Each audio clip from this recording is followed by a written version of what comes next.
Welcome to the WHHI-TV Daily News. I'm Betsy McDaniel. As always, there's a lot to talk about in the Lowcountry today, so let's get started with a few headlines. Now that the Supreme Court has ruled on methods by which an inmate on death row may be executed, they have also made a ruling regarding how many days should pass between those executions. The court has said 35 days is the answer, but that has sparked a bit of a debate. The state has asked for just 4 weeks between executions, while lawyers for the inmates have asked for 90 days. 6 of the state's 33 death row inmates have exhausted their appeals. Those 6 inmates are Freddie Owens, 59-year-old Richard Moore of Spartanburg, 44-year-old Martin Bowman from Dorchester County, 66-year-old Brad Sigmund from Greenville County, 41-year-old Mikhail Mahdi from Calhoun County, and 57-year-old Stephen Bixby of Abbeville County. The 46-year-old Owens will be the first of the executions, and that will happen on the 20th of this month. That marks the first execution since 2011.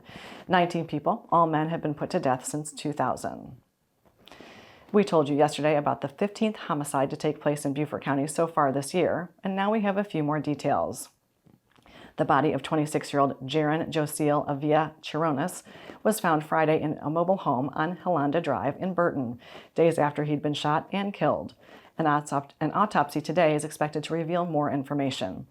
A former housemate of the victim, 36-year-old Herbert Francisco Vargas Cabrero, has been charged with the murder, and 33-year-old Edwin Humberto Martinez Ruiz has been charged as an accessory. This murder, unfortunately, keeps Beaufort County on record pace in 2024 for gun violence deaths. Last year, there were 20 murders all year. The slightly cooler weather that's expected later this week and into next week might be a very welcome relief for a few Beaufort County school kids still left sweltering in classrooms that have air conditioning issues. Fortunately, only about 3% of classrooms countywide are still having issues, but for those 3%, it's been a sweaty start to the school year. Hilton Head Elementary and Bluffton's Michael C. Riley Elementary have been particularly hit hard. Outside contractors are helping the district, and portable units are being used more often to help the situation that could continue into the fall, when hopefully Mother Nature will help even more. In the day-to-day rush of our daily lives, it is easy to forget or just take for granted just how much still native land, lush with forests and marshes, still exists in the Lowcountry. But the recent purchase of 4,400 acres near I-95 and the Coosawhatchee River by the Nature Conservancy and Beaufort County Open Land Trust will preserve a bit more in the Gregory Neck area, and will also provide an extra noise and safety buffer for jets taking off and landing from MCAS Beaufort. The overfly zone off the base will now be over 23,000 acres, which is over 6 times the size of Hilton Head's Sea Pines plantation. There is a 15-acre estate with a pasture and barn within the newly purchased tract that's on the market for nearly $40 million, but it can only be used for agricultural purposes. And Forbes magazine loves their lists, and now they have released one ranking companies that are the top 10 great places to work in South Carolina. Employees were surveyed for the list, with the primary question being if they'd recommend their employer to others. They were also asked to evaluate other companies through what they'd heard from their workers. None of the top 10 best are based in our part of the Lowcountry, though Movement Mortgage, which has offices here, made the top 10 list.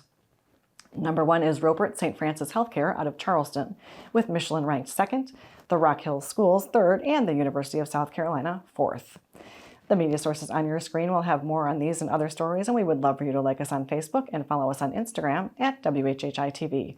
And if you have an idea for a news story, we'd love to hear it, so drop us a line at news@WHHITV.com.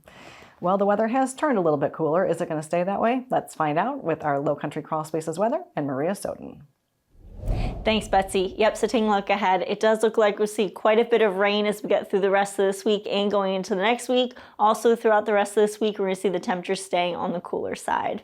So taking a look at Thursday, it's going to be cloudy with scattered showers throughout the day and going into the evening.